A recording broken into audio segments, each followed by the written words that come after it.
नमस्कार. आज आपण आपल्या चॅनलवरती सॉफ्ट इडली आणि चटणीची रेसिपी पाहणार आहोत.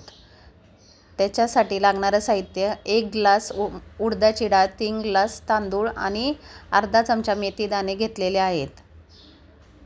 ते एकत्र सर्व मिश्रण करून ते 3 वेळा धुवून घ्यायचं आहे. त्याच्यानंतर 8 ते 10 तासासाठी पाण्यामध्ये भिजत ठेवायचं आहे. वाटताना एक छोटी वाटी पोहेसुद्धा घ्यायचे आहे, त्यामुळे इडली सॉफ्ट होते.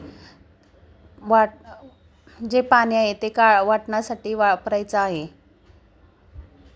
वाटण असं एकदम सॉफ्ट मिश्रण करायचं आहे. त्याच्यानंतर 1 ग्लास पाणीसुद्धा टाकायचं आहे त्याच्यामध्ये.